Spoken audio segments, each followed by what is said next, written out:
बहुत समय पूर्व मईपुर नामक एक राज्य था, जिसका शासक दिग्विजय कहलाता था। राजा की एक रानी और 4 वर्षीय पुत्र था, जिसे राजा अत्यधिक स्नेह करता था। उस पुत्र का नाम सहदेव था। राजा ने अपने पुत्र की हर संभव सुविधा का ध्यान रखा और उसकी परवरिश में किसी भी प्रकार की कमी नहीं आने दी। रानी और पुत्र के प्रति राजा का प्रेम अपार था। एक दिन अचानक रानी की तबीयत बिगड़ गई और वह गंभीर रूप से बीमार पड़ गई। समय के साथ रानी की तबीयत निरंतर बिगड़ती गई। राजा ने अपनी राजवैद्य और देश विदेश के अनेक वैद्यों को बुलवाया, किंतु रानी का स्वास्थ्य सुधर नहीं पाया। अंततः रानी को यह आभास हो गया कि उसका अंतिम समय निकट है। उसने राजा को अपने पास बुलाकर कहा, राजा साहब, मुझे वचन दो कि मेरी मृत्यु के बाद तुम दूसरा विवाह नहीं करोगे। रानी का यह भय था कि यदि वह चली गई तो राजा की नई पत्नी उनके पुत्र के साथ अन्याय करेगी। राजा ने वचन दिया और रानी का निधन हो गया। इस घटना के कुछ वर्षों बाद राजा अपने कार्यों में व्यस्त हो गया और अपने वचन को भूल गया। राजा के मंत्री और रिश्तेदारों ने कहा कि रानी के बिना राजमहल सूना सूना लगता है, इसलिए उसे पुनः विवाह करना चाहिए। मंत्रियों और परिवार के आग्रह पर राजा ने दूसरा विवाह कर लिया। सहदेव, जो अब युवा हो चुका था, देखने में बहुत ही आकर्षक और हष्टपुष्ट था। वह युद्ध, कला और ज्ञान में निपुण हो गया था। राजा के विवाह के कुछ समय बाद रानी ने एक पुत्री को जन्म दिया। राजा ने सहदेव को बुलाकर कहा, तुम महल जाओ और अपनी बहन का नामकरण करके आओ। जब सहदेव अपनी सौतेली मां के महल में पहुंचा तो उसने जो दृश्य देखा उससे वह चकित रह गया। उसकी सौतेली मां तबला बजाते हुए गा रही थी और उसकी 4 दिन की बहन नाच रही थी। जैसे ही मां बेटी ने सहदेव को देखा, मां ने गाना बंद कर दिया और बेटी मां की गोद में जा लेती। यह सब देखकर सहदेव वहां से तुरंत वापस चला गया और अपने कार्यों में व्यस्त हो गया। 2 दिन बाद राजा दिग्विजय ने सहदेव को बुलाकर पूछा, क्या तुमने अपनी बहन का शुभ नामकरण किया? सहदेव ने उत्तर दिया, पिताश्री, मुझे क्षमा करें, मैं राज कार्य में इतना व्यस्त हो गया कि मैं अपनी बहन का नामकरण नहीं कर पाया। राजा ने कहा, अभी जाओ और अपनी बहन का नाम रख कर आओ। सहदेव पुनः अपनी सौतेली मां के महल में गया, लेकिन वही दृश्य फिर से सामने आया। उसकी मां तबला बजा रही थी, गा रही थी और उसकी छोटी बहन नाच रही थी।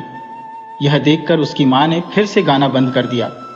सहदेव ने त्वरित रूप से महल से बाहर निकलकर अपने पिता से कहा, पिताजी, या तो मैं इस महल में रहूंगा या मेरी बहन और मेरी सौतेली मां रहेंगी। राजा ने चकित होकर पूछा, बेटा, ऐसा क्या कारण है कि तुम ऐसा कह रहे हो?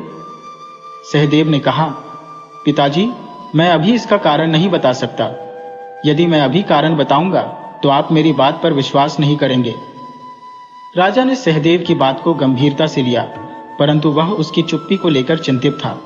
सहदेव ने ठान लिया था कि वह अपनी बहन की सुरक्षा के लिए किसी भी हद तक जाएगा।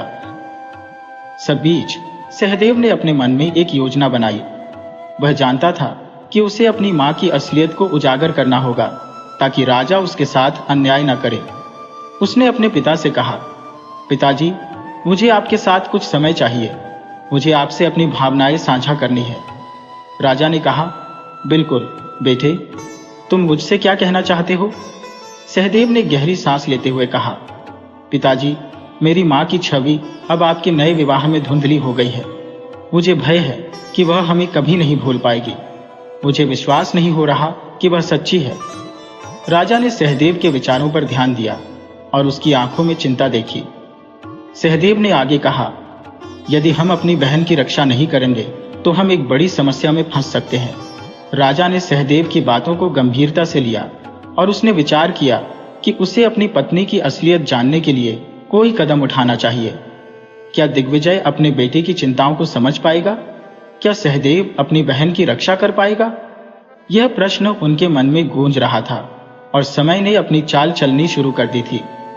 राजा ने सहदेव से पूछा, तुम्हें चुनना होगा। क्या तुम उन मां बेटी को अपने साथ रखना चाहोगे या फिर अपने पुत्र को? सहदेव को यह सवाल सुनकर गहरा क्रोध आया। उन्होंने कड़े स्वर में कहा, पुत्र, ये कैसे निर्णय है? 4-5 दिन की बच्ची और उसकी माँ को मैं इस स्थिति में कैसे छोड़ सकता हूँ? वो नवजात है, बिना माँ के एक पल भी नहीं रह सकती, और उसकी माँ अभी अभी जच्चा बनी है। उसने अभी ही पुत्री को जन्म दिया है, तो ऐसी हालत में मैं उन्हें नहीं छोड़ सकता। तुम अब जवान हो, युद्ध कला और शिक्षा में निपुण हो, कहीं भी रह सकते हो। मैं उन्हें नहीं निकालूंगा, तुम चाहे जहां चले जाओ। सहदेव ने अपने पिता का राज्य छोड़ने का निश्चय किया। राज्य छोड़ने से पहले वह अपने 4 मित्रों से मिलने गया। चारों मित्रों ने सहदेव की बात सुनी और बिना किसी हिचकिचाहट के उसके साथ चलने का निर्णय लिया। उन्होंने कहा, हम 5 साथ रहेंगे, चाहे किसी भी राज्य में क्यों न रहना पड़े। ये चारों मित्र बहुत गहरे और वफादार थे। उनका आपसी प्रेम इतना गहरा था कि जब भी वे भोजन करते तो एक ही थाली में खाते और हर बार खाना 5 हिस्सों में बांट लेते। 4 हिस्से अपने मित्रों के लिए छोड़ देते थे। अब ये 5 मित्र अपने अपने घोड़ों पर सवार होकर राज्य से बाहर निकल पड़े। राज्य की सीमाओं को पार करने के बाद वे किसी दूसरे राज्य में पहुंच गए। वहां उन्हें कुछ साधुओं के पैरों के निशान दिखाई दिए। सहदेव ने पूछा, यह किसके निशान है? साधुओं ने बताया कि 100 साल पहले उनके गुरु यहां से गुजरे थे और वे उनके पद चिन्हों की तलाश कर रहे हैं। यह सुनकर सहदेव के मन में विचार आया कि इतनी उच्च कला है, इसे सीखना चाहिए। उन्होंने अपने एक मित्र को वहीं छोड़ दिया ताकि वह साधुओं से यह कला सीख सके। मित्र ने वचन दिया कि वह कला सीखने के बाद सहदेव से फिर से मिलेगा। अब शेष 4 मित्र आगे बढ़ चले। थोड़ी दूर जाने के बाद वे एक पंचायत के पास पहुंचे, जहां लोग एक गर्भवती महिला के बारे में चर्चा कर रहे थे। सहदेव ने पूछा, यहाँ क्या हो रहा है? उन्हें बताया गया कि यह एक अनोखी कला है, जिसके माध्यम से गर्भवती महिला के चेहरे को देखकर उसके गर्भ में पल रहे बच्चे के पिता की पहचान की जा सकती है। सहदेव ने अपने एक और मित्र को इस कला को सीखने के लिए वहां छोड़ दिया। वह मित्र भी वचन देकर गया कि कला सीखने के बाद वह सहदेव से फिर से मिलेगा। अब 3 मित्र बचे थे। वे आगे की यात्रा पर निकल पड़े। कुछ दूरी पर उन्होंने देखा कि कुछ लोग किसी मृत व्यक्ति की अस्थियां जोड़ रहे हैं। सहदेव ने पूछा, यहाँ क्या हो रहा है? उन्हें बताया गया कि वे लोग मृत व्यक्ति को पुनर्जीवित करने का प्रयास कर रहे हैं। सहदेव ने अपने एक और मित्र को इस कला को सीखने के लिए वहां छोड़ दिया। वह मित्र भी वचन देकर गया कि कला सीखने के बाद वह सहदेव से फिर से मिलेगा। अब 2 मित्र रह गए थे। वे अपनी यात्रा जारी रखते हुए आगे बढ़े। थोड़ी दूर चलने पर उन्होंने देखा कि कुछ लोग एक यंत्र बना रहे थे। सहदेव ने पूछा, यह यंत्र क्या है? उन्हें बताया गया कि यह एक उड़ने वाला खटोला है। सहदेव ने अपने आखिरी मित्र को यह कला सीखने के लिए वहीं छोड़ दिया। उस मित्र ने भी वचन दिया कि वह कला सीखने के बाद सहदेव से फिर से मिलेगा। अब सहदेव अकेले रह गए थे। उन्होंने अकेले ही अपने सफर को जारी रखा, निडर और दृढ़ संकल्पित होकर। उन्हें विश्वास था कि उनके मित्र अपनी अपनी कला सीखकर उनसे फिर मिलेंगे और तब वे मिलकर आगे की यात्रा करेंगे। सहदेव की इस यात्रा ने उन्हें न केवल अपने मित्रों से बल्कि जीवन के अनगिनत रहस्यों से भी जोड़ दिया। उनकी यह यात्रा एक ऐसी कहानी बनी जिसे लोग सदियों तक याद रखेंगे। कई मील चलते चलते थकान से बेहाल सहदेव आखिरकार एक पुरानी बावड़ी के पास पहुंचा। प्यास से व्याकुल उसने बावड़ी का ठंडा पानी पिया और अपने घोड़े को भी पिलाया। उसके पास ही एक विशाल पीपल का पेड़ था, जिसकी छांव में उसने थोड़ी देर आराम करने का सोचा। उसने घोड़े को खुला छोड़ दिया ताकि वह घास चर सके और खुद पीपल की छांव में लेट गया। चलते चलते उसकी थकान इतनी बढ़ गई थी कि पानी पीते ही उसे गहरी नींद आ गई। जब उसकी आंखें खुली तो आसमान में चांद चमक रहा था। रात हो चुकी थी। जंगल के सन्नाटे में सहदेव ने पेड़ की ऊंचाई पर चढ़कर सुरक्षित स्थान ढूंढा, क्योंकि जंगली जानवरों का डर बना हुआ था। रात के गहरे सन्नाटे के बीच सहदेव की नजर बावड़ी से निकलती एक अजीब सी चमक पर पड़ी। उसने ध्यान से देखा तो पाया कि एक मोटा सांप मुंह में चमचमाती मणि लेकर बाहर आ रहा है। उस मणि की रोशनी में घास पर पड़ी ओस की बूंदों को वह बड़े प्रेम से चाट रहा था। सुबह होते ही सांप उस मणि को वापस लेकर बावड़ी के अंदर चला गया।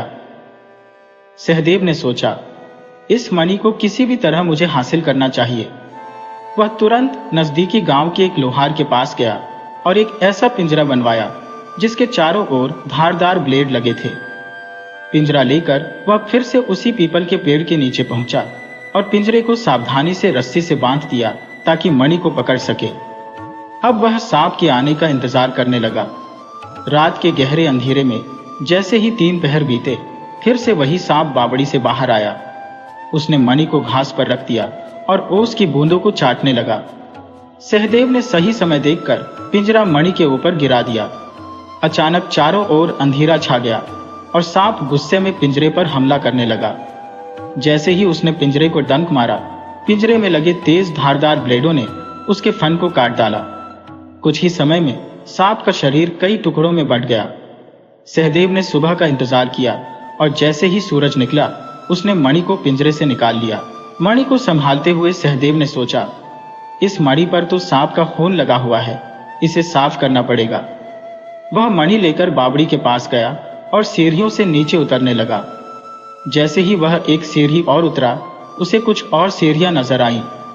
धीरे धीरे उतरते हुए वह बावड़ी की तह तक पहुंच गया, जहां उसे एक छोटी सी खिड़की दिखी।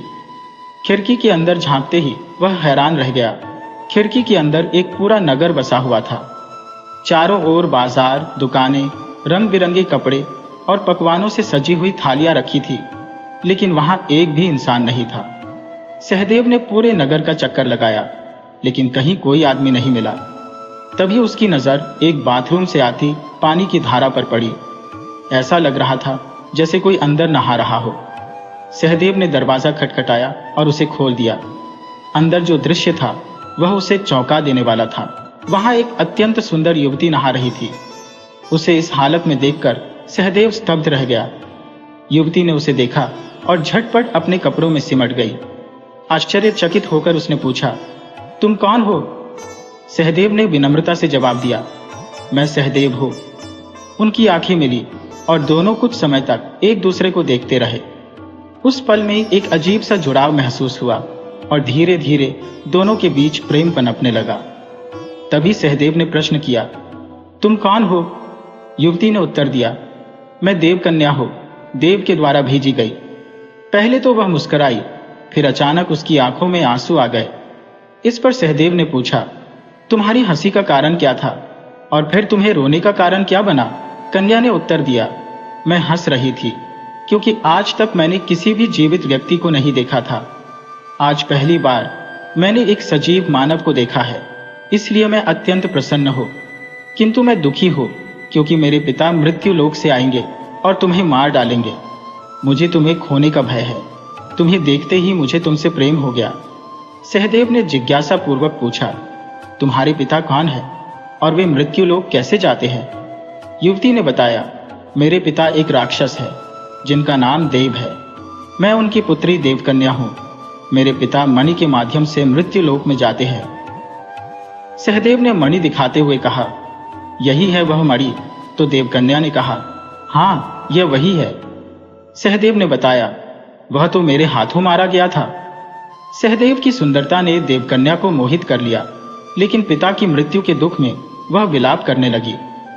सहदेव ने उसे सांत्वना देते हुए कहा, मैं तुमसे क्षमा चाहता हूं, और उसे आश्रय देने लगा। इसके बाद देवकन्या नगर में सहदेव के साथ रहने लगी।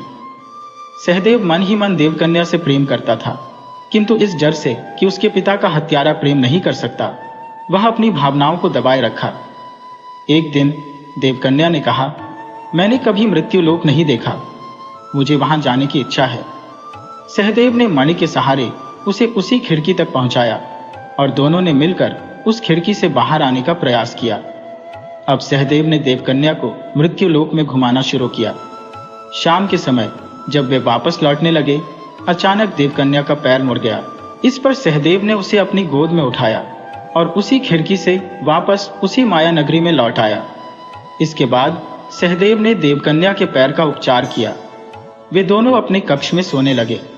अचानक रात में सहदेव को देवकन्या के रोने की आवाज सुनाई दी। वह तुरंत उसके कमरे में पहुंचा और देखा कि देवकन्या अपने पैर की ओर इशारा कर रही थी। सहदेव ने उसके पैर की मालिश शुरू की और कुछ ही देर में उसका दर्द ठीक हो गया। तभी सहदेव अपने कमरे की ओर जाने लगा, लेकिन देवकन्या ने उसे रोककर कहा, मेरे पास रुक जाओ। उसने सहदेव से निवेदन किया कि वह उसके पास सोए। इसी दौरान सहदेव ने देवकन्या के समक्ष अपने प्रेम प्रस्ताव को रखा और विवाह करने की इच्छा जताई। देवकन्या ने सहदेव का प्रस्ताव स्वीकार कर लिया और उन्होंने विवाह कर लिया।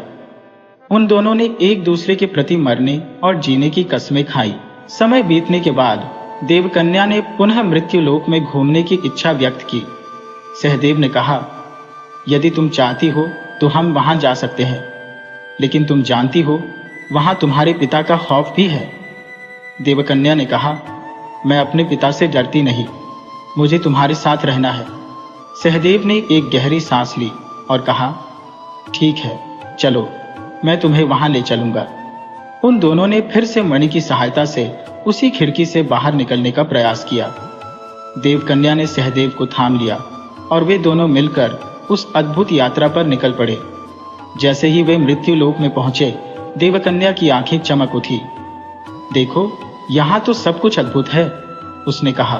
सहदेव ने कहा, हाँ, पर हमें सतर्क रहना होगा। किसी भी क्षण देव आ सकता था, लेकिन देवकन्या के साहस ने सहदेव को भी प्रेरित किया। क्या वे इस यात्रा में सुरक्षित रहेंगे या देव का सामना करना पड़ेगा? समय ने अपनी कहानी बुनना शुरू कर दिया था। वे दोनों फिर से मृत्युलोक उसी बावड़ी के रास्ते से लौटते हैं और टहलने लगते हैं। इतने में वहां एक लकड़हारा आता है। उन्हें देखकर देवकन्या और सहदेव दोनों बावड़ी की तरफ भागते हैं। भागते हुए देवकन्या की ज्योति वहीं छूट जाती है और लकड़हारा उन्हें बावड़ी में उतरते हुए देख लेता है। वह जब बावड़ी के पास जाकर देखता है तो वहां कोई नहीं होता और वह चकित हो जाता है। सोचता है, ये लोग आखिर कहां गायब हो गए? ज्योति को देखकर लकड़हारा चकित रह जाता है, क्योंकि वह बेहद सुंदर और बेशकीमती दिखती है। वह ज्योति उठाकर अपने घर ले जाता है और अपनी पत्नी को दे देता है। उसकी पत्नी उस नगर की रानी की दासी थी। वह ज्योति को देखकर तुरंत रानी के पास जाती है और उसे दिखाती है। रानी उस ज्योति को देखकर मोहित हो जाती है और राजा से वैसी ही ज्योति की इच्छा जताती है। वह कहती है, राजा साहब, मुझे बिल्कुल ऐसी ही ज्योति चाहिए, और जब तक मुझे उसकी जोड़ी की ज्योति नहीं मिल जाती, मैं अन्न जल ग्रहण नहीं करूंगी। राजा अब उस लकड़हारे को बुलाता है और पूरी घटना सुनता है। इसके बाद वह अपने सैनिकों और गुप्तचरों को आदेश देता है कि जो कोई भी उस ज्योति की जोड़ी लेकर आएगा, उसे मुंहमांगा इनाम मिलेगा। एक चालाक दासी यह कार्य करने के लिए तैयार हो जाती है। वह राजा से कहती है, महाराज, मैं बावड़ी के पास रात दिन पहरा दूंगी। आप अपनी पूरी सेना को आसपास छुपा दें, और जब मैं जोर से चीखूं तब पूरी सेना वहां आ जाए। राजा दासी की योजना से सहमत हो जाता है और अपनी पूरी सेना को बावड़ी के पास छुपाने का आदेश दे देता है। दासी भी योजना के अनुसार बावड़ी के पास घूमने और वहीं रहने लगती है। एक दिन बाद देवकन्या सहदेव से कहती है, चलो मृत्युलोक चलते हैं, हो सकता है कि मेरी ज्योति वहीं मिल जाए। सहदेव सहमत हो जाता है और वे दोनों मृत्युलोक की ओर प्रस्थान करते हैं। वहां पहुंचकर वे टहलने लगते हैं और दासी भी वहीं घूम रही होती है। दासी ने उन्हें चुपके से देख लिया। जब सहदेव और देवकन्या वापस जाने के लिए तैयार होते हैं तो दासी अचानक उनके पैरों में गिर जाती है और रोने लगती है। वह कहती है, मेरा इस दुनिया में कोई नहीं है, मुझे भी अपने साथ ले चलो। देवकन्या को उस पर दया आ जाती है और वे उसे भी अपने साथ माया नगरी ले जाते हैं। वहां दासी देवकन्या की सेवा करने लगती है और सहदेव उसे अपनी मां का दर्जा देने लगता है। जब दासी को यकीन हो गया कि दोनों पति पत्नी उस पर पूरी तरह विश्वास करने लगे हैं, तब उसने उनसे मृत्युलोक में आने और जाने का रहस्य पूछा। सहदेव ने उसे बताया कि यह मणि है जो उन्हें मृत्युलोक और माया नगरी के बीच यात्रा करने में सक्षम बनाती है। बिना मणि के कोई भी ऐसा नहीं कर सकता। दासी ने चालाकी से सहदेव से कहा, बेटा, इसे मेरे पास रख दो, कहीं ऐसा ना हो कि यह घूमते घूमते तुमसे खो जाए। सहदेव को उसकी बात सही लगी, क्योंकि वह अब उस पर पूरा भरोसा करता था। इसलिए उसने मणि दासी को दे दी। दासी ने मणि को अपने पास छुपा लिया और एक दिन सहदेव जब माया नगरी में घूमने गया तो उसे मौका मिल गया। वह देवकन्या से मृत्युलोक जाने का आग्रह करने लगी। देवकन्या ने सहदेव के बिना जाने से मना कर दिया, लेकिन दासी ने कहा, जब तक सहदेव वापस आएगा हम दोनों मृत्युलोक का एक चक्कर लगा आएंगे। और इसी तरह दासी ने धीरे धीरे अपना मकसद पूरा करने की कोशिश शुरू कर दी। राजा की योजना के अनुसार बावड़ी के पास एक सजाई हुई डोली पहले से तैयार रखी गई थी। जब देवकन्या और उसकी दासी बावड़ी से बाहर आईं, तो उनकी नजर उस खूबसूरत डोली पर पड़ी। दासी खुश होकर बोली, देखो कितनी सुंदर डोली है, चलो इसमें बैठकर देखें।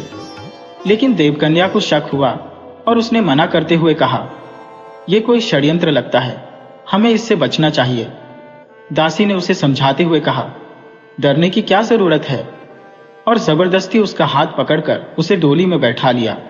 जैसे ही वे डोली में बैठी, दासी ने जोर से आवाज लगाई और छिपी हुई सेना तुरंत वहां आ गई। उन्होंने देवकन्या और दासी को राजा के सामने पेश किया। राजा ने दासी को इनाम दिया और दासी ने हंसते हुए कहा, लीजिए महाराज, आपकी जूती और उसे पहनने वाली भी आपके सामने पेश है। उसने मणि के बारे में राजा को कुछ नहीं बताया और उसे चुपचाप अपने पास रख लिया। देवकन्या गुस्से में विलाप करने लगी और दासी को श्राप देते हुए बोली, जिस तरह तुमने मां बनकर मुझे धोखा दिया, वैसे ही तुम्हारे साथ भी कभी न कभी धोखा होगा। राजा देवकन्या की सुंदरता देखकर उस पर मोहित हो गया और बोला, अब यह विलाप करने से कुछ हासिल नहीं होगा। बेहतर है कि तुम मुझसे विवाह कर लो, नहीं तो मुझे बलपूर्वक शादी करनी पड़ेगी। देवकन्या ने राजा से 1 साल का समय मांगा और कहा, मुझे 1 साल तक लोगों को खाना खिलाने का व्रत रखना है, इसलिए इस पूरे साल यहाँ के निवासियों को भोजन कराया जाए, फिर मैं आपसे विवाह करने के लिए तैयार हो जाऊंगी।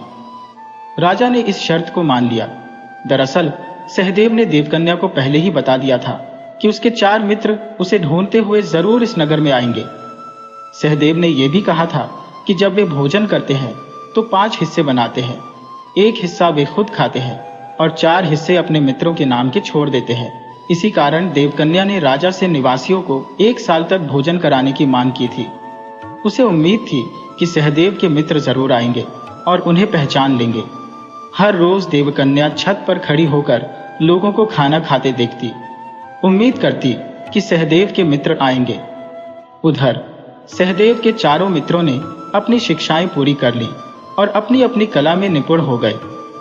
सहदेव का एक मित्र जो पैरों के निशान पहचानने में माहिर था, अपने बाकी मित्रों को इकट्ठा कर सहदेव के पैरों के निशान ढूंढता हुआ उस नगर तक पहुंच गया। 4 मित्र हैरान थे कि सहदेव के पैरों के निशान बावड़ी के पास आकर खत्म हो गए। सोच विचार के बाद वे सभी थकान से पीपल के पेड़ के नीचे बैठ गए।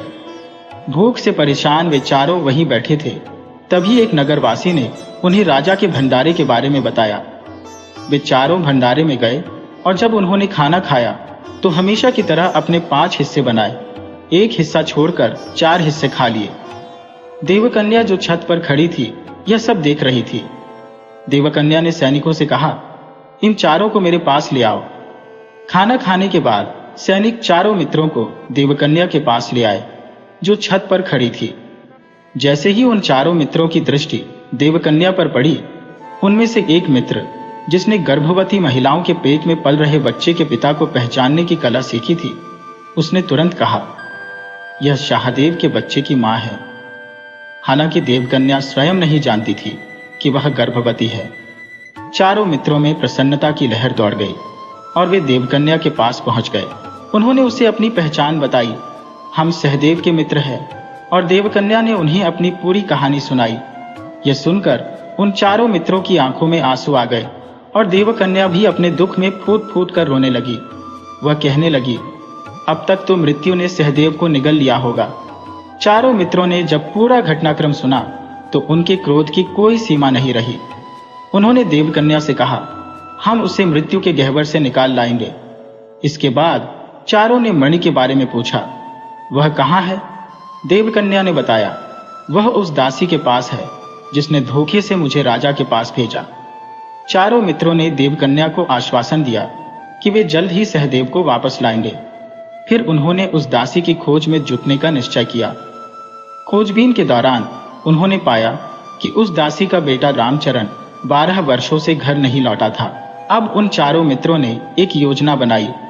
उनमें से एक मित्र रामचरण का रूप धारण करके दासी के घर में प्रवेश करेगा। रात के समय उन्होंने 2 गधे मनवाए और उन गधों पर धन से भरी बोरी लाद दी, जिनमें छोटे छोटे टूटे हुए घड़े के टुकड़े थे। साथ ही ऊपर कुछ चांदी के सिक्के भी रखे।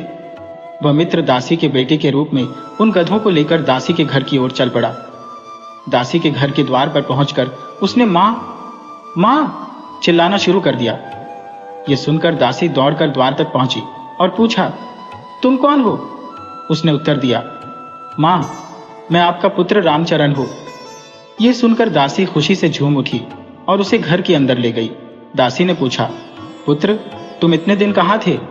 रामचरण ने कहा, मां, मैं बहुत बड़े व्यापारी के पास था। देखो मैंने कितना धन कमाया है। उसने दोनों गधों पर से बोरियां गिराते हुए कहा, अब इसे कहाँ रखो? दासी ने कहा, पुत्र, रात का समय है, इसे बाहर ही रहने दो। सुबह होते ही हम इसे अंदर रख लेंगे। दासी ने अपने पुत्र रामचरण को बहुत प्यार से खाना परोसा और फिर सो गए। लेकिन थोड़ी देर बाद रामचरण ने पेट में दर्द होने का नाटक शुरू कर दिया। वह चिल्लाने लगा, मां, मेरे पेट में बहुत दर्द है। दासी अपने पुत्र की आवाज सुनकर उसके पास आई और पूछा, क्या हुआ बेटा? रामचरण ने कहा, इस दर्द का कोई इलाज नहीं है। यह बहुत पुराना दर्द है। मैं जिस व्यापारी के पास रहता था उसके पास एक मणि थी जिससे मेरा दर्द ठीक हो जाता था। यह सुनकर दासी ने कहा, चिंता मत करो, मेरे पास भी एक मणि है। मैं अभी तुम्हारे लिए मणि लेकर आती हूं।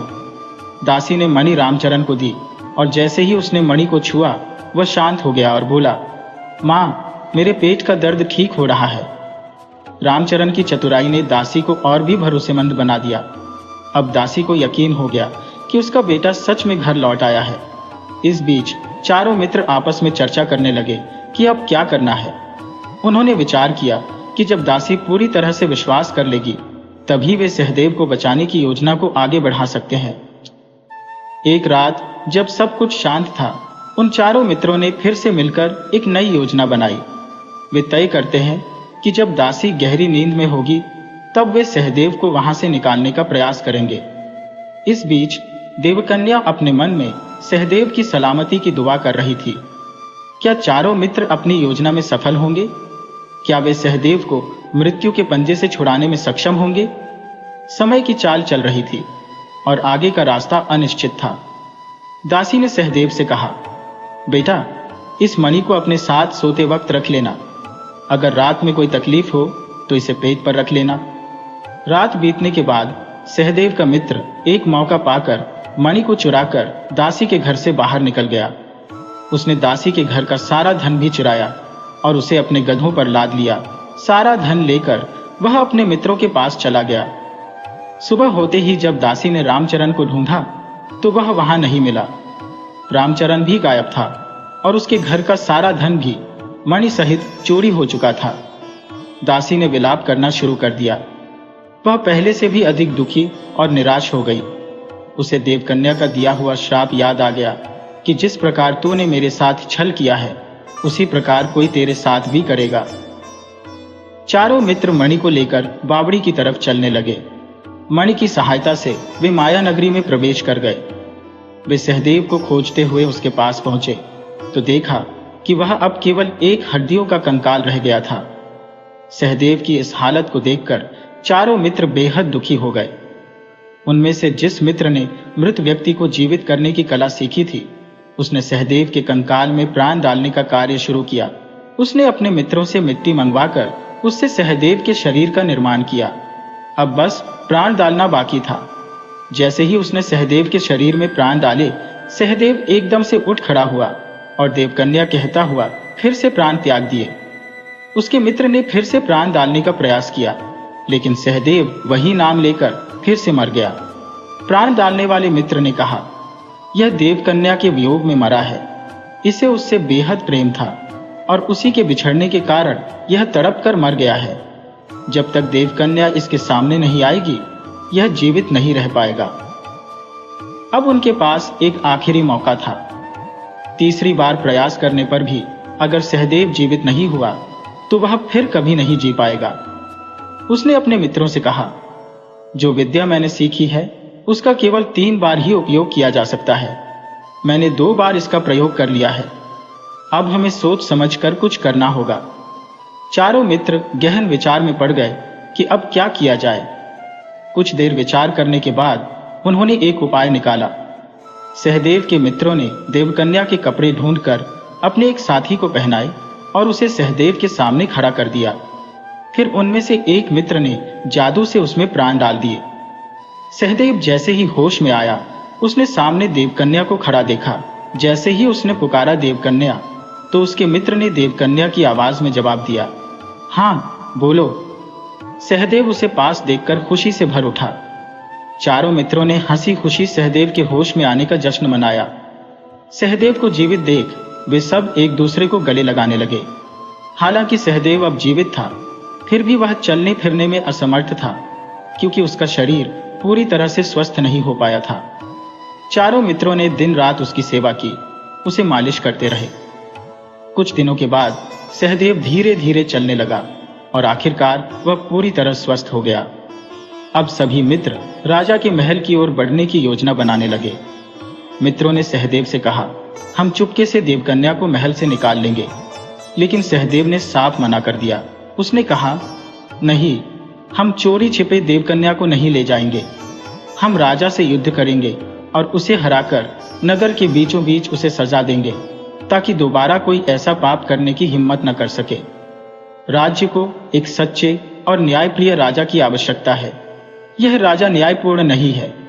उन मित्रों में से जिसने उड़ने वाले यंत्र बनाने की कला सीखी थी, उसने एक उड़न खटोला तैयार किया। सभी मित्र उस पर सवार होकर मणिपुर की ओर उड़ चले। जब वे अपने राज्य मणिपुर पहुंचे तो उन्होंने देखा कि राज्य में अफरा तफरी मची हुई है। राज्य के मंत्री और सामंत अपनी जान बचाने के लिए इधर उधर भाग रहे थे।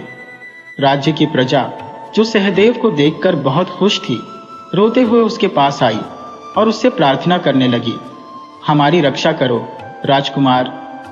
सहदेव ने गहरी सांस लेते हुए पूछा, आखिर हुआ क्या है?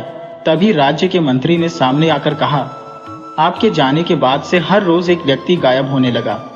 अब तक लगभग 25% लोग लापता हो चुके हैं। काफी खोजबीन के बाद पता चला कि इसके पीछे कोई डायन और उसकी बेटी का हाथ है, और वो कोई और नहीं, आपकी सौतेली माँ और उसकी बेटी ही है। यह सुनकर सहदेव के मन में गुस्से और पीड़ा की लहर उठी। वह सोचने लगा कि उसकी सौतेली माँ और बहन कैसे इतनी निर्दयी हो सकती हैं। अब उसके सामने एक नया युद्ध खड़ा हो गया था, जो सिर्फ बाहरी दुश्मनों से नहीं, बल्कि उसके परिवार के भीतर से था। जब सैनिकों ने उन्हें पकड़ने का प्रयास किया तो उस जादूगरनी ने अपनी अद्भुत शक्तियों से उन्हें बंदी बना लिया। उसने सहदेव के पिता को भी राजमहल में कैद कर रखा था। सहदेव अपने 4 मित्रों के साथ इस संकट के समय में महल में प्रवेश करता है। जैसे ही वे महल के भीतर कदम रखते हैं, जादूगरनी अपनी शक्तियों का प्रदर्शन करने लगती है। लेकिन चमत्कारी मणि की मौजूदगी के कारण उसकी किसी भी शक्ति का प्रभाव सहदेव और उसके मित्रों पर नहीं पड़ता। सहदेव ने अपनी बुद्धि और साहस का परिचय देते हुए जादूगरनी और उसकी पुत्री को समाप्त कर दिया। इस प्रकार उसने अपने राज्य को पुनः स्थापित किया और अपने पिता को बंदी गृह से मुक्त किया। अपने पिता को सब कुछ बताकर सिंहदेव ने अपने मित्रों से संपूर्ण सेना के लिए उड़न खटोले बनाने का आदेश दिया। उसके मित्रों ने तत्परता से यह कार्य संपन्न किया। सहदेव ने अपने पिता को अपनी यात्रा और देवकन्या के बारे में विस्तार से बताया। इसके पश्चात पिता से अनुमति लेकर वह अपनी सेना के साथ देवकन्या के महल की ओर प्रस्थान करता है। अचानक हुए इस हमले के चलते वहां की सेना अपनी स्थिति को संभाल नहीं पाई। सहदेव ने देवकन्या को राजा के चंगुल से मुक्त कर दिया और राजा को उसके किए गए अपराधों के लिए मृत्युदंड दिया गया। सिंहदेव ने अपने चारों मित्रों को राज्य का शासन सौंप दिया। इसके बाद सहदेव अपनी सेना के साथ अपने राज्य मणिपुर लौट आया और वहां के कार्यभार को संभालने लगा। कुछ समय बाद उसे एक पुत्र की प्राप्ति हुई। सहदेव अपनी पत्नी देवकन्या और पुत्र के साथ सुखद और हर्षित जीवन व्यतीत करने लगा। उसके राज्य में कोई भी व्यक्ति दुखी नहीं था, क्योंकि वह एक दयालु और बुद्धिमान राजा था। सहदेव अपने परिवार और प्रजा के प्रति अत्यंत प्रेमपूर्ण था और उसकी प्रजा अपने राजा से बहुत प्रसन्न थी। राजा ने भी सहदेव का राज्याभिषेक कर दिया, क्योंकि वह अब वृद्ध हो चुके थे और राज कार्य करने में असमर्थ थे। सहदेव के पुत्र के जन्म की खुशी में पूरा नगर सज गया और अनेक प्रकार के उत्सव मनाए गए। नगरवासी हर्षोल्लास के साथ इस अवसर को मनाने लगे और विशाल भोज का आयोजन हुआ। राज तिलक समारोह के दौरान सहदेव ने अपने सभी मित्रों और प्रजाजनों को धन्यवाद दिया। उन्होंने अपने राज्य के विकास और कल्याण के लिए संकल्प लिया। इस प्रकार सहदेव ने अपनी पत्नी और बच्चों के साथ सुखद और समृद्ध जीवन व्यतीत करना आरंभ किया। लेकिन कहानी यही समाप्त नहीं होती। सहदेव के मन में एक विचार आया, क्या और भी महान कार्य किए जा सकते हैं? उन्होंने अपने राज्य के विकास के लिए न केवल युद्ध और विजय पर, बल्कि ज्ञान और संस्कृति पर भी ध्यान केंद्रित करने का निर्णय लिया। वह अपने राजमहल में एक विद्यालय की स्थापना करने लगे, जहां विभिन्न विद्याओं और कलाओं का ज्ञान प्रदान किया जाए। सहदेव के प्रयासों से मणिपुर राज्य एक सांस्कृतिक केंद्र के रूप में उभरा और वहां के लोग एक नई रोशनी में जीने लगे। सहदेव की दयालुता और समझदारी ने उसे न केवल एक महान राजा बना दिया, बल्कि एक प्रेरणादायक नेता भी। उसकी कहानी जन जन तक पहुंच गई और वह हमेशा के लिए एक आदर्श बन गया।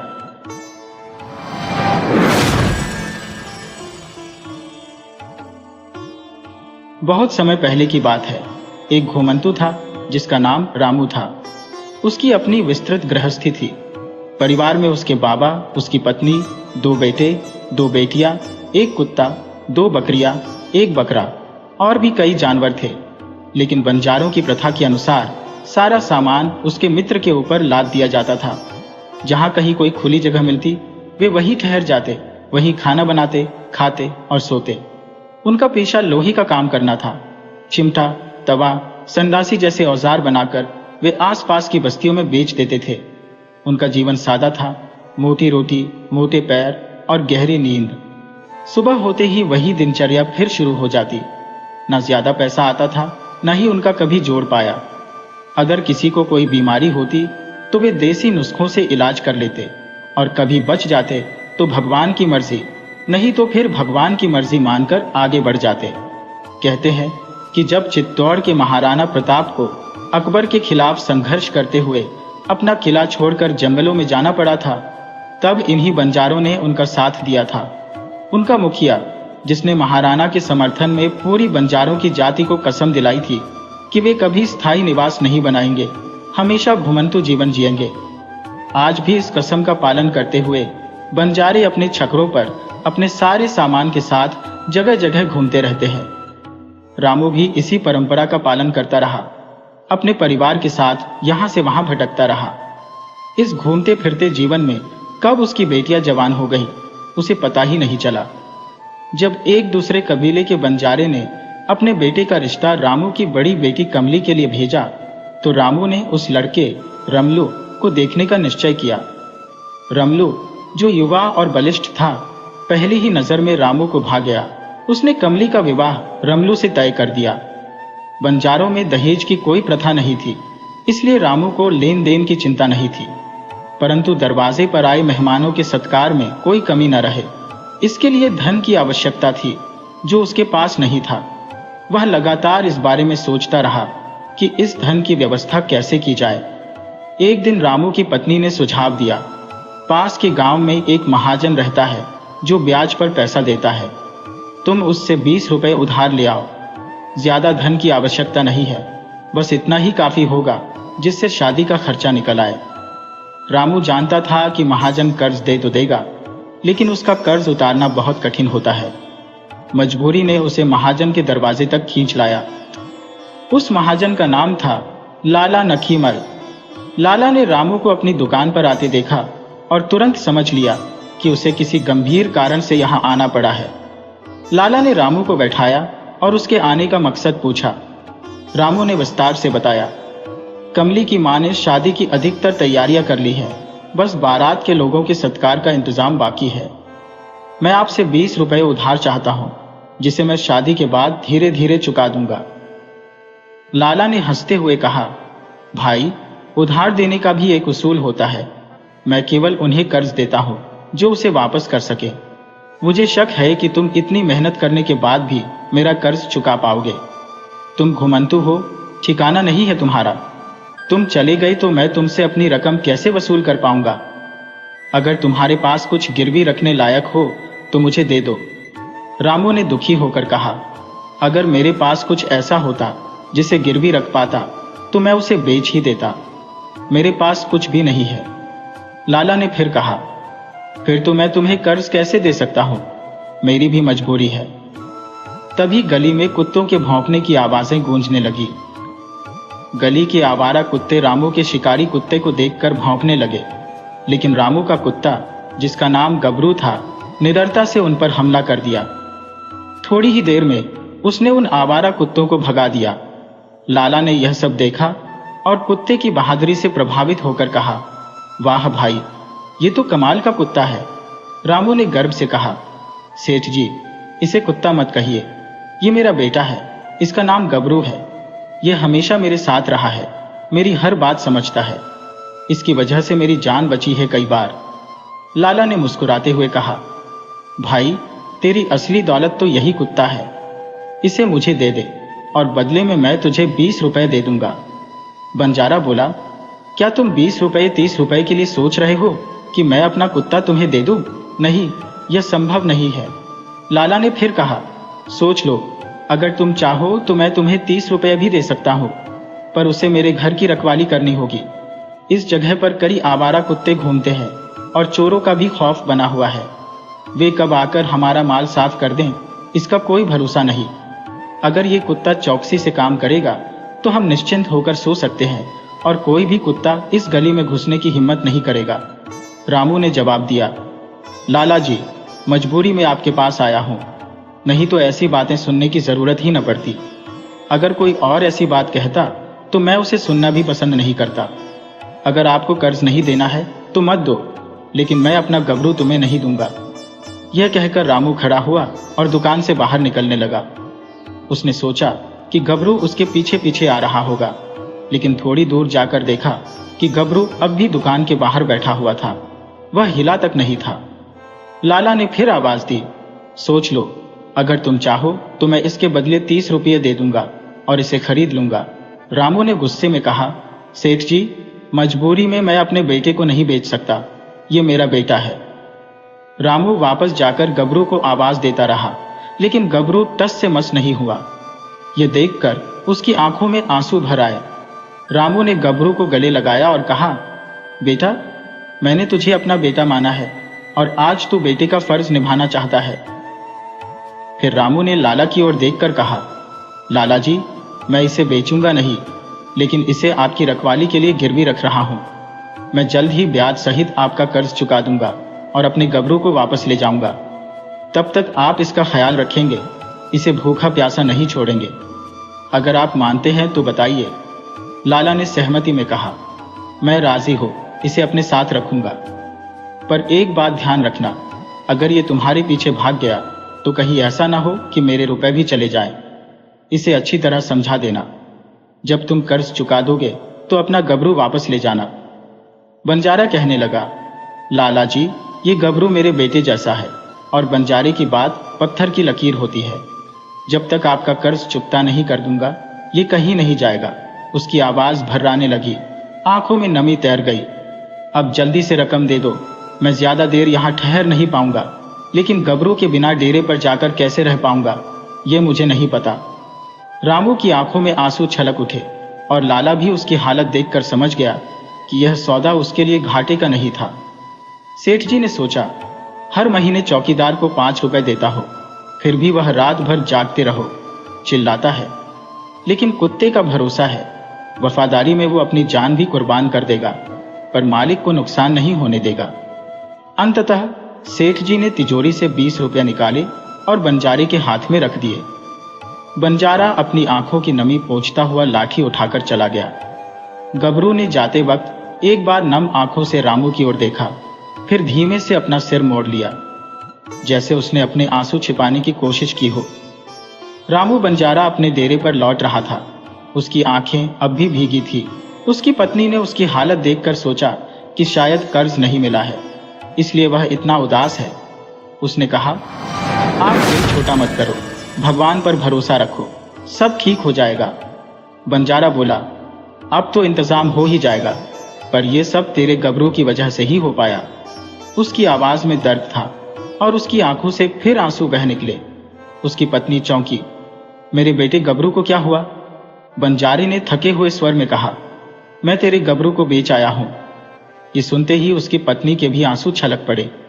उसने रुआंसे स्वर में कहा, तुमने मेरे बेटे गबरू को बेचा? क्यों किया ऐसा? वो तो तुम्हारी जान था, अब उसके बिना तुम कैसे रहोगे? बंजारा परेशान होकर बोला, नहीं, मैंने उसे बेचा नहीं है। इससे पहले कि वह कुछ और कहता, उसकी पत्नी फिर सवालों की बौछार करने लगी। अगर बेचा नहीं है तो गबरू तुम्हारे साथ क्यों नहीं आया? वो हमेशा तुमसे पहले घर आता था, आज कहां छोड़ आए उसे? बंजारा अब झुंझलाकर बोला, मुझे बोलने देगी तभी तो बताऊंगा। सुन, मैं लाला के पास कर्ज लेने गया था। उसने गिरवी रखने की बात कही, पर मेरे पास कुछ नहीं था। तभी गबरू को गली के कुत्तों ने घेर लिया और उसने अकेले ही उन सबको भगाया। उसकी बहादुरी देखकर लाला उसे खरीदना चाहता था, पर मैंने उसे बेचने से मना कर दिया। गबरू तो हमारा बेटा है और कोई भी पिता अपने बेटे को कैसे बेच सकता है? जब मैं लाला की दुकान से जाने के लिए खड़ा हुआ और गबरू को बुलाया तो उसने मेरे साथ आने से इनकार कर दिया। शायद उसे हमारी मजबूरी समझ में आ चुकी थी। ऐसे में मुझे उसे वहीं छोड़ना पड़ा। मैंने उसे बेचा नहीं है, बल्कि उसे गिरवी रखा है और 20 रुपए लेकर आया हूं। कमली की शादी के बाद हम दोनों मिलकर कड़ी मेहनत से लाला का कर्ज चुकता कर देंगे, फिर मैं गबरू को वापस ले आऊंगा, इसलिए तुम बिल्कुल चिंता मत करना। बंजारे की पत्नी की आंखों से आंसू छलक पड़े। उसने लंबी सांस लेकर कहा, किसी ने कभी लाला का कर्ज चुकाया है? खैर, चलो अब हम कमली के ब्याह की तैयारियों में जुटते हैं, मगर पहले तुम कुछ खा लो, सुबह से तुमने कुछ नहीं खाया है। बंजारे ने नम आंखों से कहा, नहीं भाग्यवान, अभी रहने दो, गबरू से बिछड़ने का घाव ताजा है, मैं कुछ नहीं खा पाऊंगा। कहकर वह उठ गया और कमली की शादी की तैयारियों में जुट गया। 2 दिन बाद ही बारात आनी थी। कमली का विवाह धूमधाम से संपन्न हो गया। उसे अच्छा परिवार भी मिल गया और वह अपनी गृहस्थी में सुखी थी। इधर बंजारे और उसके परिवार ने दुगनी मेहनत करनी शुरू कर दी ताकि लाला का कर्ज चुकाने के लिए रुपये इकट्ठा कर सके। कुछ दिन बाद बंजारे के बापू की बीमारी में खर्चा हो गया और जो रुपये जमा हुए थे वह उनके अंतिम संस्कार में चले गए। अब कुछ नहीं बचा था। समय बीतते बीतते बंजारे के 6 महीने बीत गए। शुरू में तो लाला ने गबरू की अच्छी देखभाल की, मगर जब इलाके में चोरियों का सिलसिला थोड़ा कम हुआ तो उसे गबरू की खुराक ज्यादा लगने लगी। धीरे धीरे उसने गबरू की खुराक कम कर दी। बंजारा लाला से किए हुए अपने वादे को भूल गया था और दुख के कारण उसने लाला की दुकान पर जाना भी छोड़ दिया था। लाला की बेटी अनीता की शादी होने वाली थी। उसकी तैयारियां जोर शोर से चल रही थी। एक रात जब शादी की सभी रस्में निभाकर घर के लोग गहरी नींद में सो रहे थे, तभी चोरों के एक गिरोह ने दीवार में सेंध लगाई। घर का कोई सदस्य जागा नहीं था। तभी चोरों ने गबरू की ओर कुछ रोटियां फेंकी और गबरू धीरे धीरे उनके पीछे चलने लगा। चोरों में से एक ने कहा, देखो, कुत्ता हमारे पीछे आ रहा है, शायद वो हमें पकड़वाने जा रहा है। दूसरे ने कहा, अरे नहीं, ये कंजूस लाला का कुत्ता है, बेचारा भूखा है, मैंने 4 रोटियां दी, सारी खा गया और अब और खाने की उम्मीद में हमारे पीछे पीछे चल रहा है। चोरों ने गबरू को देखा, वो पूंछ हिलाते हुए उनके साथ चलने लगा। चोरों का गिरोह गांव के ही लोग थे जो लाला जी की बेटी की शादी की बात सुनकर चोरी करने की योजना बना रहे थे। उन्होंने आपसी चर्चा के बाद सारा चोरी का माल एक बाग में गड्ढा खोदकर छिपा दिया। सबने सोचा कि मामला ठंडा पड़ने पर वे इस माल को निकालकर बांट लेंगे। इस बीच गबरू उनकी हर हरकत पर नजर रखे हुए था। उसने ध्यान से देखा कि किस वस्तु को कहां रखा गया है। कुछ दूर तक वह उनके पीछे भी चला, लेकिन फिर रास्ता बदलकर वह सीधे लाला के घर पहुंच गया। गबरू जब लाला के घर पहुंचा तो वहां अफरा तफरी मची हुई थी। रात में दीवार तोड़कर की गई चोरी का सबको पता चल चुका था। शादी वाले घर में सबसे पहले गहनों की गिनती की गई और सभी कीमती गहने और कपड़े गायब थे। इसी के साथ बंजारे का कुत्ता गबरू भी गायब था। ये बात सबको हैरान कर रही थी, क्योंकि गबरू कभी भी गली के कुत्तों पर हार नहीं मानता था और हर किसी अनजान को घर से बाहर रखता था। लाला ने इस बात पर हैरानी जताते हुए सोचा, अगर गबरू घर की सुरक्षा कर रहा होता तो ये चोरी कैसे हो गई। उसने तुरंत कोतवाल को बुलवाया और 4 सिपाहियों के साथ कोतवाल घर आया। लाला और उसका परिवार कोतवाल को घर से गायब वस्तुओं की जानकारी दे रहे थे। तभी गबरू वापस घर में आ गया। किसी का ध्यान उसकी ओर नहीं था। गबरू ने धीरे धीरे लाला की धोती खींचनी शुरू की। पहले तो लाला ने सोचा कि गबरू भूखा है और शायद यही वजह है कि वह ध्यान खींचने की कोशिश कर रहा है। लाला ने गुस्से में कहा, कमबख्त, इतनी बड़ी चोरी हो गई और तुझे अपने खाने की पड़ी है। लेकिन कोतवाल, जो कि अनुभवी था, उसने देखा कि एक कोने में 4 रोटियां पड़ी थी। कुत्ता अगर चाहता तो वह उन्हें खाकर अपनी भूख मिटा सकता था, लेकिन उसने ऐसा नहीं किया। कोतवाल ने सोचा कि शायद गबरू कुछ और बताने की कोशिश कर रहा है। उसने लाला से कहा, सेठ जी, मुझे लगता है कि आपका कुत्ता आपको कुछ दिखाने या बताने की कोशिश कर रहा है। हमें उसकी बात को समझने का प्रयास करना चाहिए। लाला को अब समझ आया कि गबरू क्यों बार बार उनकी धोती खींच रहा था। उन्होंने उसकी ओर ध्यान दिया और गबरू धीरे धीरे उन्हें घर के बाहर की ओर ले जाने लगा। लाला, उसका बेटा, कोतवाल और उसके 2 सिपाही भी उसके पीछे पीछे चलने लगे। कोतवाल ने घर पर निगरानी रखने के लिए बाकी सिपाहियों को वहीं छोड़ दिया था। घर से बाहर निकलते ही गबरू ने लाला की धोती छोड़ दी और तेजी से बस्ती के बाहर की ओर बढ़ने लगा। कोतवाल और उसके सिपाही गबरू के पीछे पीछे चल रहे थे। सेठ जी का बेटा भी उनके साथ था, परंतु सेठ जी उम्र और स्वास्थ्य की कमजोरी के कारण धीरे धीरे पीछे रह गए। उन्हें चलने में भारी असुविधा हो रही थी, फिर भी वे संघर्षरत रहते हुए आगे बढ़ते रहे। गबरू बस्ती छोड़कर खेतों की ओर बढ़ा और कई खेतों को पार करने के बाद वह एक कोने में जाकर अपने पंजों से मिट्टी खोदने लगा। कोतवाल ने अपने सिपाहियों को संकेत किया और वे तुरंत संगीनों से उस स्थान को खोदने लगे। अधिक देर नहीं लगी और ताजी खुदी मिट्टी से महाजन का सारा चोरी हुआ सामान, गहने, कपड़े, रुपए बरामद हो गया। चोरी की पुष्टि के बाद महाजन और कोतवाल सिपाहियों के साथ महाजन की हवेली लौट आए, जहां चोरी का सारा सामान गिना गया और पुष्टि की गई। महाजन को सारा माल वापस कर दिया गया ताकि सेठ की बेटी की शादी विधिपूर्वक और उनकी कुल परंपराओं के अनुसार हो सके। सेठ जी के मेहमानों ने बताया कि रात के समय गबरू कई बार भौंका था, परंतु सब थके हारे होने के कारण किसी ने उठकर जांच करने की कोशिश नहीं की। अब जब सेठ जी ने गबरू की चतुराई देखी, वे पहले से भी अधिक उसके प्रशंसक हो गए। गबरू ने न केवल चोरी का माल बचाया, बल्कि सेठ की बेटी को अपमान से भी बचा लिया, जो ससुराल में चोरी होने से हो सकता था। सेठ जी ने मन ही मन तय किया कि शादी के बाद बंजारी का कर्ज ब्याज सहित माफ कर देंगे और गबरू को उसके मालिक को लौटा देंगे। इसके अतिरिक्त कुत्ते की समझदारी के लिए उसे इनाम देने का भी निश्चय किया। महाजन ने अपने नौकरों को गबरू के खानपान का विशेष ध्यान रखने की हिदायत दी और खुद अपनी बेटी की शादी के प्रबंधों में व्यस्त हो गए। अंततः महाजन की बेटी अनीता की शादी खुशी और शांति के साथ संपन्न हो गई और वह ससुराल चली गई। धीरे धीरे सेठ जी के मेहमान भी विदा हो गए। इस बीच गबरू की समझदारी की चर्चा पूरे इलाके में फैल गई। सभी चोरों को गिरफ्तार कर लिया गया था और उन्होंने अपना अपराध कबूल कर लिया था, जिसके बाद उन्हें 2 साल की सख्त सजा सुनाई गई।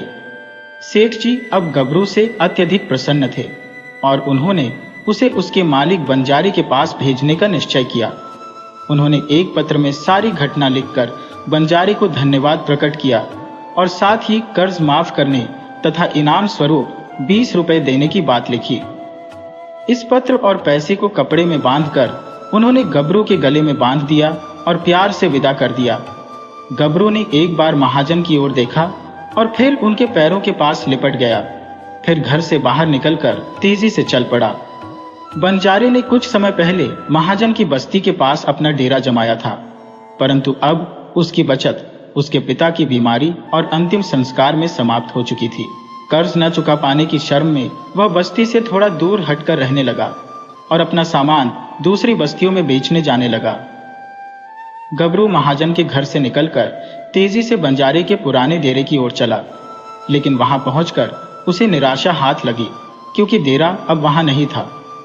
वह सुबह तक वहीं खड़ा रहा, सोच में डूबा। अचानक उसने अपने नाक के तेजी से आसपास की मिट्टी को सूंघना शुरू किया। सूंघते सूंघते जब उसकी समझ में कुछ आया, वह सीधा बंजारे के नए डेरे की दिशा में बढ़ने लगा। देर शाम तक वह नए डेरे तक पहुंचा। बंजारा बाजार से लौट ही रहा था कि उसकी नजर गबरू पर पड़ी। गबरू ने जैसे ही बंजारे को देखा, उसकी आंखों में चमक दौड़ गई और वह खुशी से उछल कूद करने लगा, भौंकने लगा। उसके मुंह से अजीब अजीब सी आवाजें निकलने लगी, लेकिन बंजारे के मन में कुछ और ही उथल पुथल मची थी।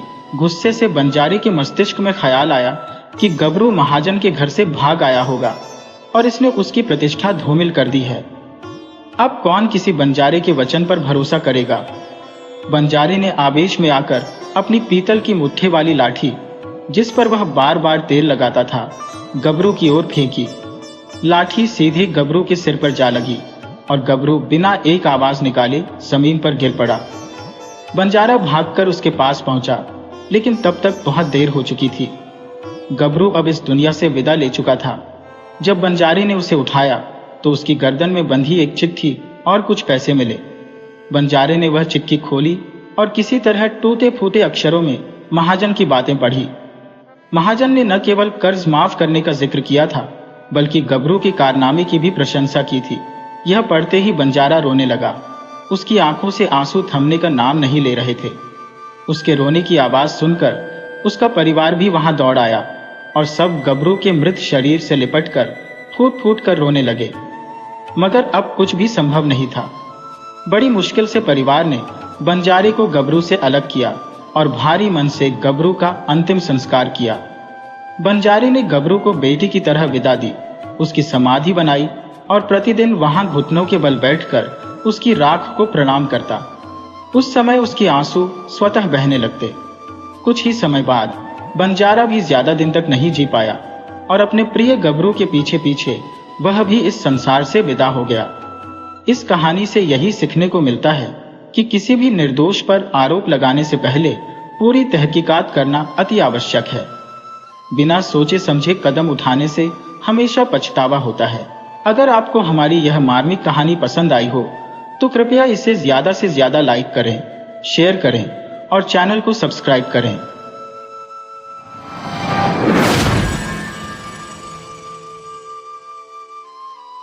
रतनगढ़ का एक वीर सैनिक जोरावर, जिसने वर्षों तक अपनी निष्ठा और परिश्रम से राज्य की सेवा की, अंततः बिना किसी वेतन या पुरस्कार के राज्य से निष्कासित कर दिया गया। अब वह किंकर्तव्य विमूढ़ था कि अपने जीवनयापन हेतु क्या करे। उदास हृदय से वह घर की ओर लौट रहा था। मन में निरंतर इस बात की कशमकश थी कि उसने इतने सालों की सेवा के बदले क्या पाया। रतनगढ़ का राजा दुर्जन सिंह अत्यंत निर्दयी शासक था। उसकी क्रूरता की कोई सीमा नहीं थी। प्रजा पर अनगिनत अत्याचार किए जाते थे और मनमानी कर थोपे जाते थे। जो कर अदा न कर पाता उसे कठोरतम दंड भुगतना पड़ता। राजा अपने सैनिकों के माध्यम से गरीब जनता पर अत्याचार करने से कभी नहीं चूकता था और जोरावर भी उसी सेना का एक हिस्सा था। एक दिन जब राजा ने फिर से निर्दोषों पर जुल्म ढाने का आदेश दिया, जोरावर की अंतरात्मा ने उसे रोक दिया। उसने सीधे तौर पर राजा की आज्ञा मानने से इनकार कर दिया। परिणाम स्वरूप दुर्जन सिंह ने उसे कैद कर लिया और मृत्यु दंड की घोषणा कर दी। लेकिन राजा की पुत्री स्नेहलता, जो कि एक नेक दिल और दयालु हृदय की स्वामिनी थी, ने अपने पिता से जोरावर के जीवन की भीख मांगी। उसने कहा, इसने वर्षों तक आपकी सेवा की है, इसे मारना न्याय संगत नहीं। पिता ने पुत्री के प्रेम में आकर उसकी बात मान ली और जोरावर को नौकरी से निकाल दिया गया। उसकी सारी संपत्ति जब्त कर ली गई और उसे साधारण कपड़े पहनाकर राज्य से निष्कासित कर दिया गया। जोरावर व्यथित और दिशाहीन पूरे दिन जंगल में भटकता रहा। जब सूर्य अस्ताचल की ओर अग्रसर हो गया, वह घने जंगल के भीतर पहुंच गया, जहां उसे पेड़ों के बीच एक रोशनी दिखाई दी। अपने थके हुए शरीर को उसने उस ओर बढ़ाया और थोड़ी देर बाद एक छोटी सी झोपड़ी नजर आई। उसने दरवाजे पर दस्तक दी और एक बुढ़िया बाहर आई।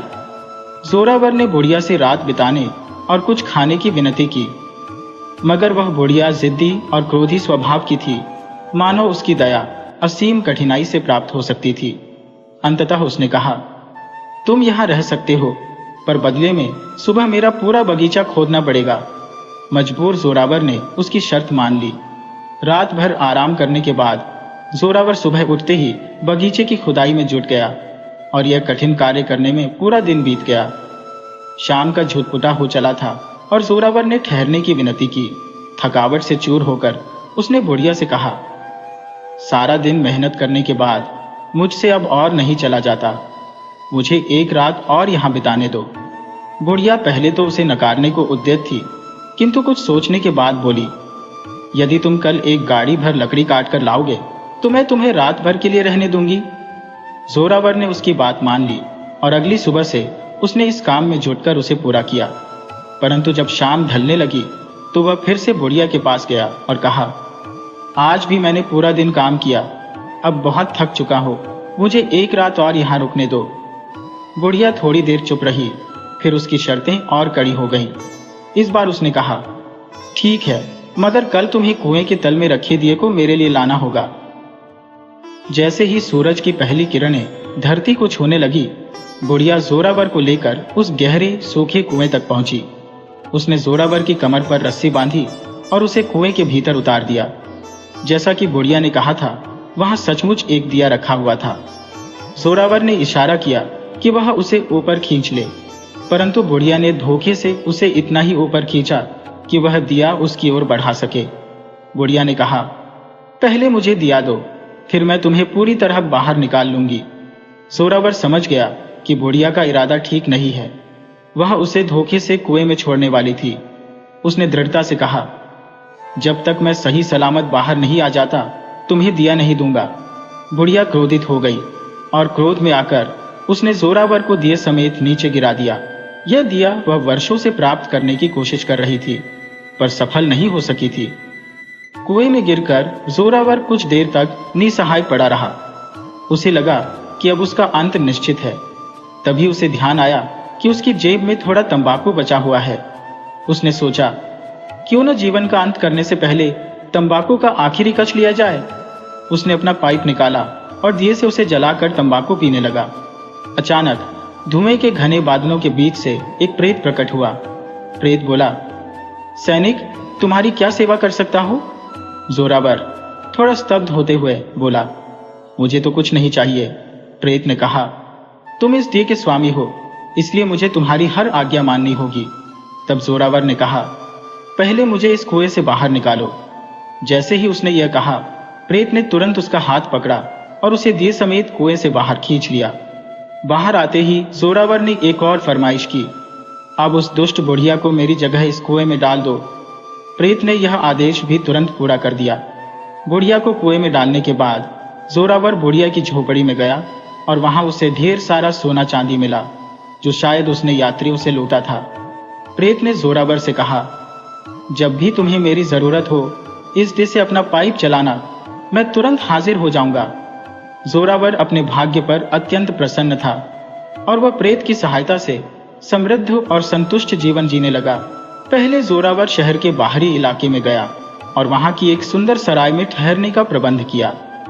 पेट पूजा के पश्चात उसने एक बार फिर से प्रेत को बुलाया और कहा, राजा दुर्जन सिंह ने मुझे मेरे हिस्से के धन से वंचित कर भूखा मरने के लिए छोड़ दिया है। अब मैं उससे प्रतिशोध लेना चाहता हूँ। इस शाम को तुम राजा की पुत्री को मेरे पास लेकर आओ, क्योंकि राजा अपनी बेटी से अत्यधिक प्रेम करता है और उसके लिए इससे बड़ी सजा और कुछ नहीं हो सकती। प्रेत ने गंभीरता से कहा, यह कार्य जोखिम भरा है, परंतु फिर भी मैं तुम्हारे लिए इसे करूंगा।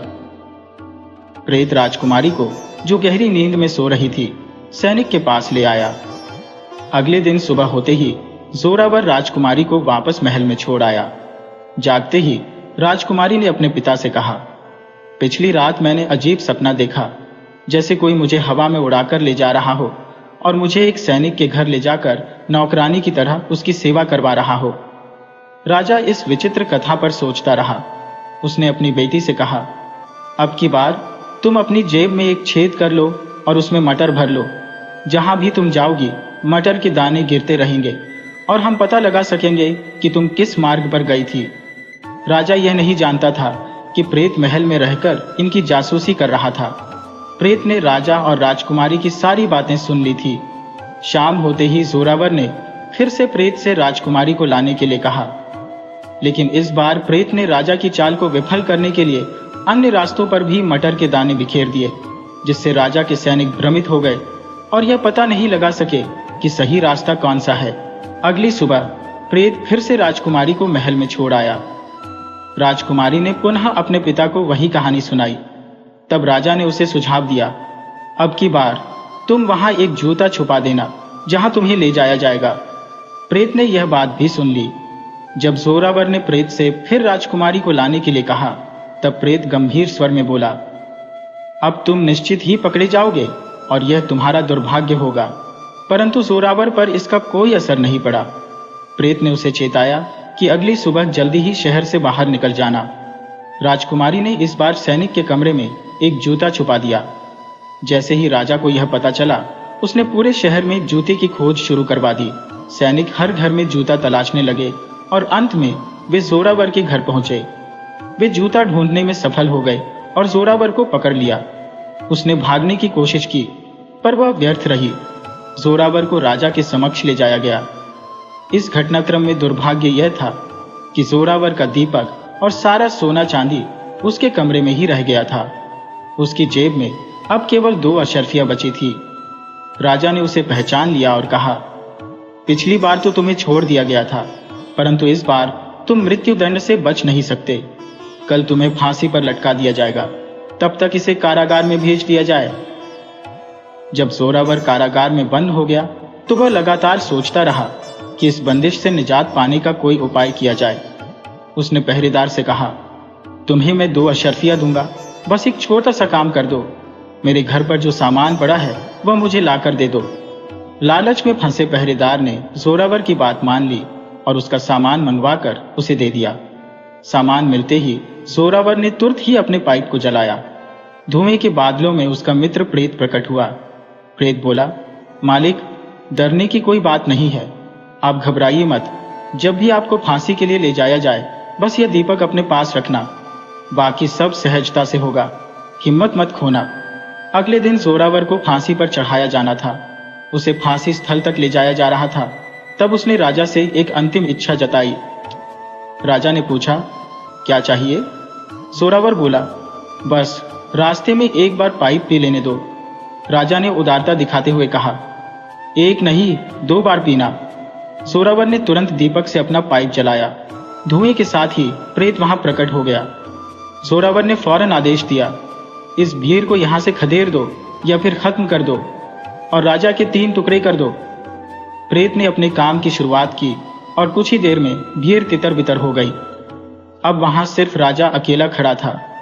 डर के मारे राजा जोरावर के सामने गिड़गिड़ाने लगा, अपनी जान की भीख मांगने लगा। उसी क्षण राजा की बेटी स्नेहलता वहां पहुंची। उसने जोरावर से कहा, तुम तो एक नेक व्यक्ति हो। यदि तुम भी मेरे पिता की तरह क्रूरता दिखाओगे तो फिर तुम में और दुर्जन सिंह में क्या फर्क रह जाएगा? राजकुमारी के इन शब्दों ने जोरावर को अंदर तक झकझोर दिया। उसने राजा को माफ करने का निर्णय लिया, पर एक शर्त रखी, राजा को अपने पद से हटना होगा। अपनी जान बचाने के लिए राजा ने तुरंत यह शर्त मान ली। इसके बाद राजकुमारी स्नेहलता जोरावर को पसंद करने लगी थी। जोरावर ने क्रूर दुर्जन सिंह को बंदी बनाकर राज्य से बाहर भेज दिया और खुद राज्य का राजा बन गया। राजकुमारी स्नेहलता से प्रभावित होकर एक दिन जोरावर ने उसे विवाह का प्रस्ताव दिया। राजकुमारी ने प्रसन्नता से यह प्रस्ताव स्वीकार कर लिया। दोनों ने विवाह किया और अपने राज्य में आनंदमय जीवन बिताने लगे।